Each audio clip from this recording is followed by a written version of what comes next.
Um, Andrew, welcome. Thank you for coming to Cranfield today. You're here to talk about a fairly major strategic change for Wolseley.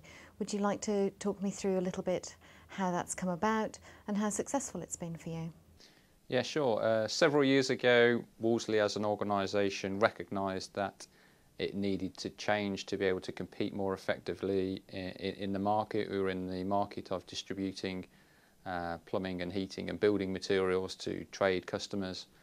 The sector had been quite traditional in the way that it went to market, certainly from a marketing perspective, was more around events, product guides, national promotions, and we recognised that we needed to change if we were going to grow as an organisation, grow our profits as an organisation more organically through getting greater revenues from our existing customer base.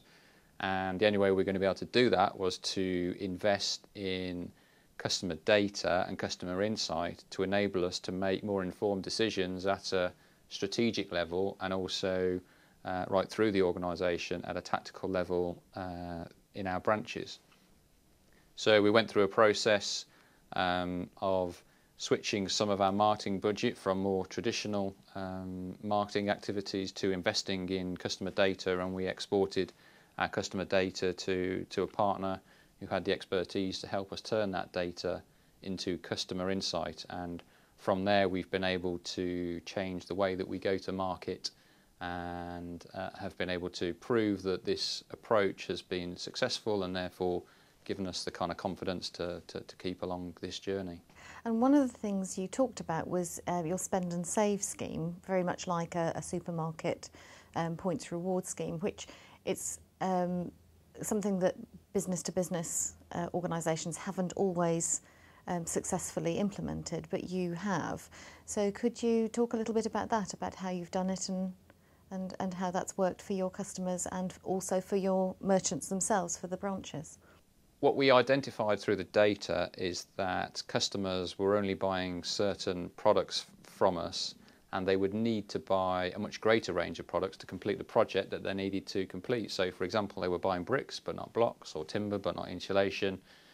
But because we knew what type of customer they were, because we knew he was a builder or a joiner, we knew that he needed the other products, so he must be buying them from the competition. So instead of rewarding customers through price promotions on products they were already buying from us and therefore negatively impacting on the margin, what we were able to do was create incentives for customers to buy products but they weren't buying from us but should have been. So we were rewarding, I suppose, their incremental spend, and that helped us to grow our share of wallet with those customers and improve the profitability of the scheme, because we were rewarding incremental spend. So we created incentives on these products that they weren't buying from us, rewarded the customers, so they were happy, and we were able to grow our spend with our existing customer base.